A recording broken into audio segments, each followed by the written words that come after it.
The office was nearly empty by 10 p.m., except for the faint sound of fingers typing with urgency and the soft hum of a tired soul fighting sleep. Beneath the flickering fluorescent lights, Ava sat hunched over her desk, hair in a messy bun, eyes swollen from fatigue, but her hands never stopped moving. It was her second shift of the day, just like yesterday, and the day before. No one really noticed her, just another junior staff member, just another face in the crowd. That is, until one quiet night, she did something that made her stand out. She walked up to the cafeteria counter during a break, hesitated for a long moment, and then softly asked the server, "Can I take some leftover food? I haven't eaten since morning." Those words reached someone they weren't meant to.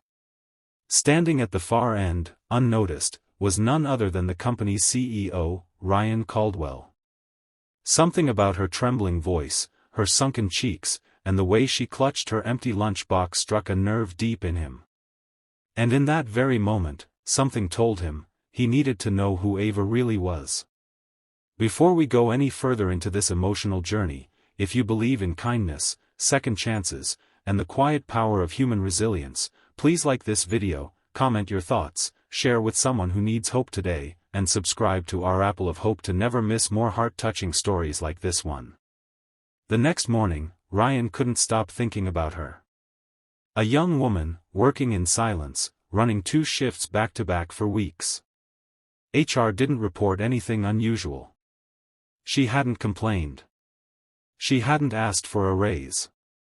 She had simply worked, silently, and then asked for food, not money, not help, just something to eat. There was something haunting in that simplicity. So Ryan made a quiet decision. That evening, when her shift ended, he followed her. Not in a dramatic or invasive way, but discreetly, respectfully.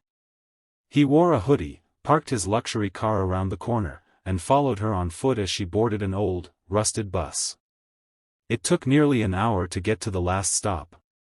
She got off near a rundown neighborhood, walked through unlit alleyways, past broken fences and cracked sidewalks.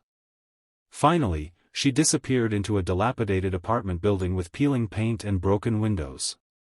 He waited for a few moments, then walked past the building slowly. What he saw through the dimly lit window stopped him cold. Inside, Ava knelt on the floor with 2 small children curled around her lap. She was breaking a piece of bread into thirds and handing it to them. There was no furniture, just an old blanket on the floor, 1 cracked cup on the windowsill, and a bucket of water in the corner. A bare light bulb flickered above her head as she kissed both children and whispered something to make them smile. She hadn't asked for food for herself. She had asked because her children were starving. Ryan stood frozen outside that window, guilt crawling up his spine like a vine of fire. He felt ashamed, not of being wealthy or successful, but of being blind to someone's pain who worked within his own walls. Ava wasn't just another employee. She was a mother. A fighter. A quiet warrior. The next day at work, Ava returned with the same humble spirit, the same quiet urgency in her steps. But something had changed. When she reached her desk, there was a warm lunch waiting for her. Not just a sandwich, but a full meal, and a note. For you and your little warriors. R. She looked around, confused, unsure. No one said anything. But from that day forward, she kept finding food waiting for her. Then one day, she found an envelope. Inside was a handwritten letter from Ryan himself. It wasn't pity, it was admiration. He wrote of his own childhood, of a single mother who used to sew clothes by candlelight, of nights when he, too, went to bed hungry. He told her he saw her strength, her dignity, and her quiet sacrifices. Along with the letter was a full scholarship for her children, an offer for a better apartment paid for by the company, and most shocking of all, an internal transfer to a higher-paying position in the company, effective immediately. Ava was stunned. She broke down, sobbing silently at her desk. The quiet girl who had once asked for scraps now held keys to a new life. Weeks passed, and Ava moved into her new home. Her children enrolled in a good school. She began dressing differently, not extravagantly, but with confidence. Her co-workers started to notice not just her work ethic, but her kindness, her quiet leadership, her grace under pressure. And Ryan? He didn't make it public. He didn't share it in company memos or LinkedIn posts. Because he hadn't done it for the world. He had done it for one soul who reminded him of where he came from. But there was more to come. One evening, Ava invited Ryan to dinner. He arrived, expecting to see gratitude, but what he saw was more humbling. She had invited not just him, but 3 other colleagues from work who she knew were also silently struggling.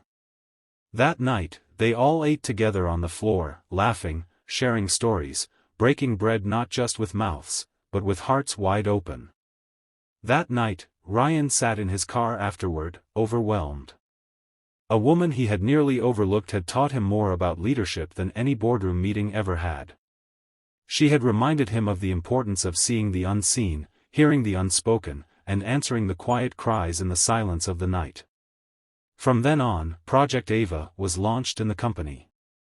It was a quiet internal mission, not a PR campaign, to discreetly identify struggling employees and help them without fanfare. Scholarships, rent support, mental health care, and flexible hours for single parents were all rolled out under this program. Ava was appointed as its head. Today, Ava stands tall, not just as a mother, not just as a survivor, but as a leader. She didn't climb the ladder by pushing others down. She rose by lifting others with her.